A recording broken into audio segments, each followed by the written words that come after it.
என்னுடைய உயிர் நண்பன், rock star, the most eligible bachelor Anirudh. ஆக்சுவலாக அனி சாரும் நானும் பண்ணுற 8வது படம் அவர் சொன்ன மாதிரி நாங்கள் 8 படம் பண்ணியிருக்கோம். அது இல்லாமல் ஏகப்பட்ட ப்ரோமோ வீடியோ பண்ணியிருக்கோம்.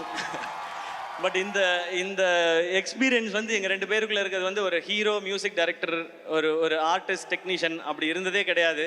இது என்றைக்குமே அந்த ஃப்ரெண்டுன்றதுக்கும் ஒரு ஸ்டெப் மேலேன்னு நினைக்கிறேன். எனக்கு அவர் அவ்வளோ பிடிக்கும். எதிர்நீச்சல் ஹிட் ஆனப்போ நான் அப்போ அவர்கிட்ட சொன்னேன், சார் பாட்டெல்லாம் பயங்கரமாக போட்டிங்க, ஆல் காலேஜ் கேர்ள்ஸ், ஃபாரின் எல்லா பக்கமும் என்னை கொண்டு போய் சேர்த்துட்டீங்கன்னு.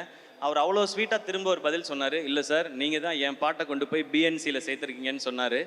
எல்லோரும் கேட்பாங்க உங்கள் 2 பேர் காம்பினேஷனோட சக்ஸஸ்க்கு என்ன ரீசன்னு. இதுதான் ரீசன். நான் அவர் தான் காரணம்னு சொல்லுவேன், அவர் என்ன தான் காரணம்னு சொல்லுவார்.